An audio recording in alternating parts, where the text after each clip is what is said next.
Alors, la dyslexie, c'est un trouble spécifique des apprentissages qui a des origines neurobiologiques.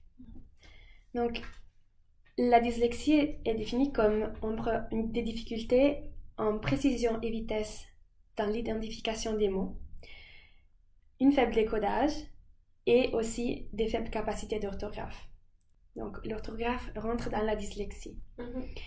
Donc, ces difficultés résultent typiquement d'un déficit phonologique du traitement du langage oral. Mais effectivement, la dysorthographie, c'est autre chose, parce qu'on peut avoir que de la dysorthographie, donc que des difficultés à épeler. Mais souvent, les troubles orthographiques cachent une dyslexie qui a été compensée parce que l'orthographe est beaucoup plus difficile que la lecture, parce que la correspondance entre graphème, donc ce qu'on peut écrire, et phonème, ce qu'on entend, le son, est asymétrique. Il peut arriver que dès qu'il y a une dyslexie, il y a une dyscalculie, parce qu'il y a des fonctions exécutives à la base ou des processus cognitifs communs qui doivent être mobilisés pour réaliser les tâches de calcul ou de lecture, mais ce n'est pas forcément le cas.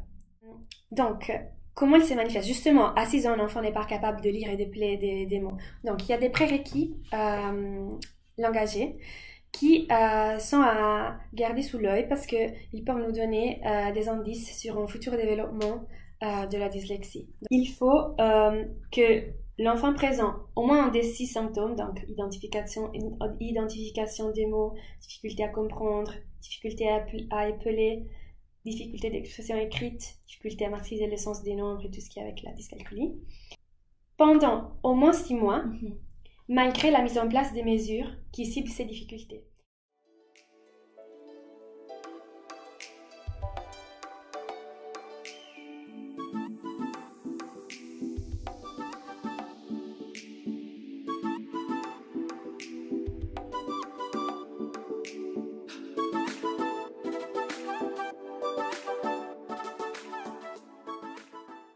J'arriverai pas tellement à identifier lesquels font quoi, parce que de toute façon ça fait partie de moi, enfin genre les trois sont un peu ensemble et du coup c'est qui je suis, quoi. Ça se traduit surtout par l'organisation des choses, pouvoir anticiper, si j'ai quelque chose d'organisé, être sûr de bien tout avoir, être sûr d'arriver à la bonne heure, d'aller au bon endroit. C'est des trucs tout bêtes, mais je pense que c'est beaucoup plus complexe que juste inverser le PLB. Je pense aussi, souvent quand on me donne peut-être des tâches à faire, genre 3 choses, il faut pareil que je fasse attention à bien faire les 3 choses jusqu'au bout. L'avantage, c'est que du coup, j'ai une endurance plus élevée.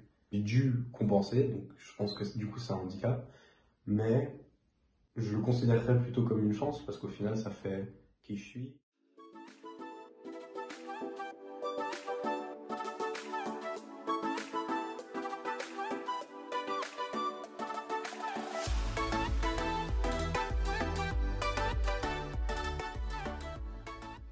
Après, moi, j'utilise beaucoup les renforcements positifs.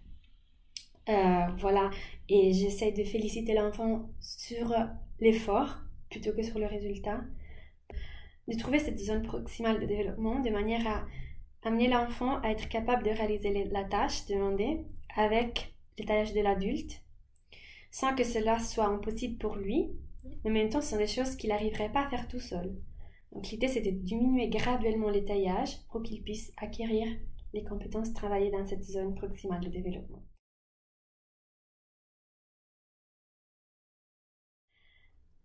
Aux parents, je dirais de stimuler l'enfant à trouver du plaisir dans les activités de lecture, d'écriture, de proposer les activités liées au langage écrit de manière ludique, de leur raconter des histoires sans mettre la pression à l'enfant.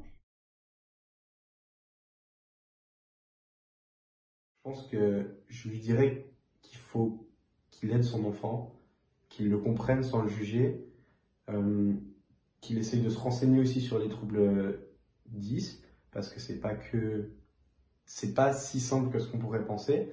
Et, que c'est maintenant qu'il a besoin de son soutien, qu'après ça ira sûrement parce que il y a plein de moyens de compenser et de se débrouiller très bien, mais qu'en tout cas au début il va avoir beaucoup besoin de lui.